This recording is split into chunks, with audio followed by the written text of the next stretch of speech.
만약 당신이 평생 숨겨온 단 하나의 진실을 마주하게 된다면 그 진실을 받아들일 준비가 되어 있나요? 최소한의 줄거리, 방향성 가이드, 지역의 고백이 은호에게서 싸늘한 반응을 얻으며 관계의 균형이 무너집니다. 다정의 이상철의 약 봉투 발견으로 가족의 건강 문제와 마주하고 복잡한 감정의 소용돌이에 빠집니다. 수비는 성재에게 직설적으로 마음을 고백하고 성재는 그 고백 앞에서 감정과 책임 사이의 갈등을 겪습니다. 은호는 DNA 등록을 통해 버려짐에 대한 의심을 확인하려 하고 그 결과는 즉시 공개되지 않으며 다음 회차를 강하게 예고합니다. 이야기 전개는 인물들의 내면적 변화에 집중하며 중간중간 심리적 클라이맥스를 배치해 다음 전개를 기대하게 만듭니다. 지역은 더 이상 마음을 눌러 담지 못했습니다. 얼마 전부터 그의 가슴속에서 끓어오르던 감정이 밤거리를 걸으며 한 줄로 모여 입 밖으로 튀어나간 거였는데요. 은호야, 내가 널 좋아해. 그의 목소리는 평소보다 낮고 단단했습니다. 그러나 귀에 들려온 건 그가 바랐던 떨림 어린 답이 아니라 싸늘한 침묵과 함께 은호의 차가운 한마디였습니다. 선배, 지금 이 말은 무슨 뜻이에요? 은호는 고개를 숙이지 않았습니다. 오히려 냉정하게 거리를 두며 말했다고요. 나는 지금 내 삶을 정리하고 있어요. 감정으로 나를 묶지 말아주세요. 첫 번째 심리적 클라이맥스였습니다. 지역은 순간 숨이 막히는 기분이었고 그가 오랫동안 애써 쌓아온 용기 하나가 깨져버린 기분이 들었는데요. 이지혁은 자신이 기대했던 위로 대신 상처를 건네받았고 그 상처는 그를 한동안 움직이지 못하게 만들었습니다. 주변 사람들은 어쩔 줄 몰라 했습니다.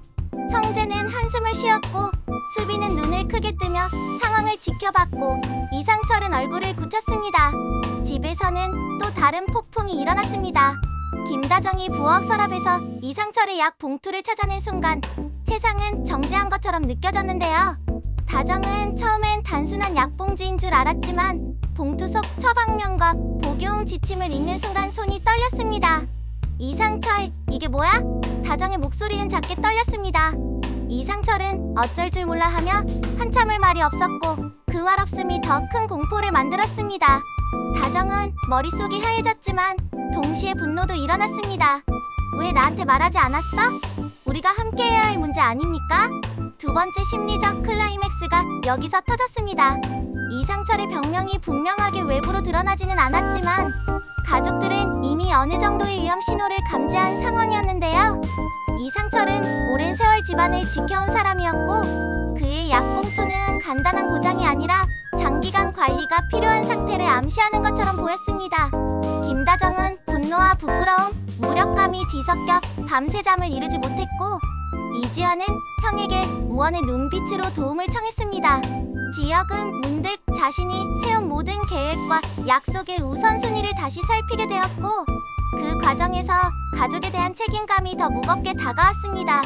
한편 수비는 성재와의 관계에서 한계를 더 이상 미루지 못했습니다. 수비는 오랜 시간 마음속에 품어온 감정을 꺼내기로 결심했는데요. 선배, 난 당신이 늘 옆에 있어 주길 바랐어요. 수빈의 고백은 단순한 고백이 아니었습니다. 그 말 속에는 어린 시절의 상처와 성재가 보여준 작은 친절들이 모두 압축되어 있었습니다. 성재는 수빈의 눈을 들여다보며 말문이 막혔고 마음 한켠에서는 기쁨이 솟구쳤지만 다른 한편에서는 책임감과 계산이 슬며시 얼굴을 비췄습니다. 세 번째 심리적 클라이맥스는 성재의 내적 갈등에서 나왔습니다. 성재는 자신이 사랑을 감당할 준비가 되어 있는지 그리고 그 사랑이 은호와의 미묘한 관계에 어떤 파장을 낳을지를 고민했는데요. 그는 수빈의 손을 잡을 듯 말 듯 주저하면서도 결국에는 조심스럽게 대답했습니다. 수빈아, 내 마음 고맙다. 난 지금은 복잡해. 그 한마디는 수빈에겐 달콤한 거절로 남았고 성재에겐 짐으로 남았습니다. 수빈은 눈물을 삼키며 웃어 보였고 그 웃음 속에는 단단한 결심도 엿보였습니다. 그 사이 은호는 자신이 정말 버려진 존재인지 확인하고 싶었습니다. 김다정의 권유와 고성희의 권유가 맞물리며 은호는 DNA 등록을 진지하게 고민하게 되었고 결국 등록을 하기로 결심했는데요. 내가 버려진 게 아니라면 그 사실을 알고 싶어요. 은호는 조용히 말했습니다. DNA 등록은 단순히 단순한 과학적 절차 이상이었습니다. 그것은 자신의 정체성과 과거, 그리고 누군가와의 연결을 확인하려는 행위였는데요. 은호는 그 과정에서 떨렸지만 동시에 안도의 숨을 기대하기도 했습니다. 네 번째 심리적 클라이맥스는 DNA 등록 결과를 기다리는 시간의 무게였습니다. 결과는 즉시 나오지 않았고 기다림은 사람들의 상상력을 자극했습니다. 지혁은 은호의 선택을 응원한다고 말했지만 그 응원 안에는 자신이 잃을 수 있는 것에 대한 두려움이 숨어 있었습니다. 성재는 무심한 척했지만 마음은 조급했고 수빈은 자신의 고백 이후 불안한 표정을 감추지 못했습니다. 김다정은 이상철의 약을 다시 보며 딸의 결정을 신중하게 바라봤습니다. 그런데 예상치 못한 반전의 싹이 보이기 시작했습니다. DNA 결과의 예비 보고서가 병원에서 실수로 도착한 것입니다. 종이 한 장을 들고 서 있는 의료진의 얼굴이 청백해 보였고 그 종이를 본 순간 은호는 숨을 멈추었는데요. 그러나 그 종이의 내용은 완전한 확정이 아니었고 혼란을 더 키웠습니다. 그 종이에는 부분적 일치라는 문구가 적혀 있었습니다. 완전한 일치도 아니고 완전한 무관계도 아닌 애매한 상태였지요. 이 애매함이 다섯 번째 심리적 클라이맥스로 연결됩니다. 부분적 일치는 모종의 가능성을 열어주었고 그 가능성은 각 인물의 행동을 재촉했습니다. 이상철은 딸에게 솔직해지기로 마음먹었고 김다정은 자신의 과거 비밀을 어느 정도 꺼내야 하나 고민했습니다. 지혁은 그 결과가 은호에게 어떤 영향을 줄지 걱정했고 성재는 이 판세에서 자신이 어떤 역할을 해야 할지 더 선명히 알고 싶어졌습니다. 수빈은 자신의 고백이 어떤 결실을 맺을지 불안했지만 동시에 성재의 곁에 서고 싶다는 마음은 더 강해졌습니다. 중간 반전으로 한 가지 더 짚고 넘어가자면 그 부분적 일치는 단순한 유전적 우연이 아닐 수도 있다는 암시가 있었습니다. 영나가 전시 준비 중 정리해둔 오래된 서류 속에서 은호의 출생 관련 메모 하나가 등장했는데요. 그 메모는 내용을 다 지우려 한 듯 했지만 자녀 잉크로 양육 위탁이라는 단어가 희미하게 보였고 그 단어는 모두의 시선을 끌었습니다. 영란은 그 메모를 조심히 다정에게 건넸고 다정은 잠깐 멈칫했습니다. 다정의 표정은 복잡했습니다. 이게 왜 여기 있지? 이 작은 서류 조각은 또 다른 갈림길을 만들었습니다.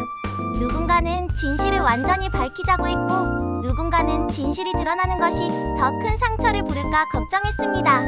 이상철은 결국 말할까 말까 망설였고 지혁은 가족을 보호해야 한다는 생각과 은호의 자유를 존중해야 한다는 생각 사이에서 갈팡질팡했습니다.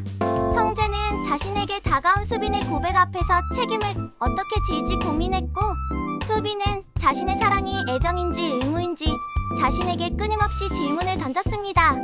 마지막 클라이맥스는 바로 그 결정의 순간에 도달합니다. 병원에서 나온 결과는 완전한 확정이 아니라 추가 검사가 필요하다는 통보였고 동시에 다정은 이상철에게 조용히 말했습니다. 우리가 함께 진실을 마주해요. 이상철의 눈가가 촉촉해졌고 그는 조용히 고개를 끄덕였습니다.